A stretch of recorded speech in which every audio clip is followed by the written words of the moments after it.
క్రీస్తునందున్న పరిశుద్ధులందరికీ ప్రభువైన క్రీస్తు నామంలో శుభాభివందనాలు.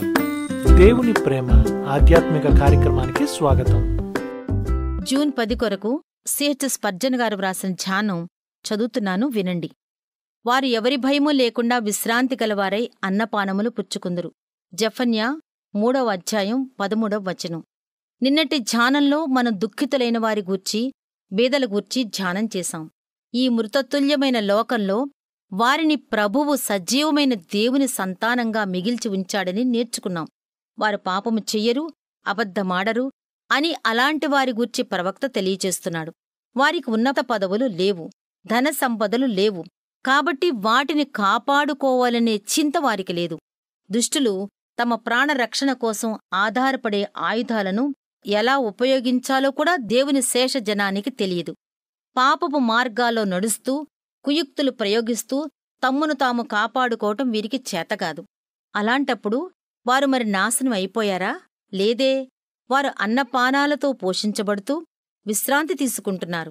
ప్రమాదమనేదే వారి దరిదాపుల్లోకి రాదని కాదు, కాని కీడు సంభవిస్తుందనే భయం మాత్రం వారిలో లేదు.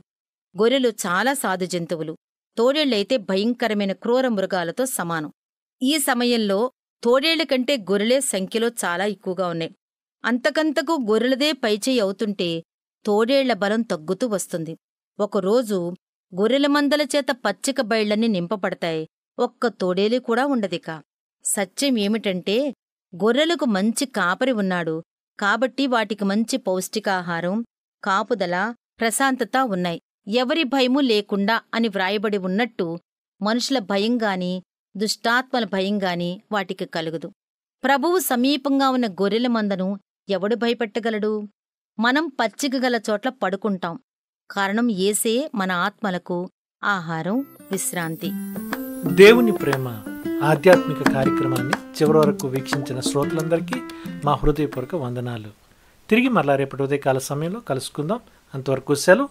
May God bless you. దేవుడు మిమ్మల్ని అందరినీ దీవించును గాక. ఆమెన్.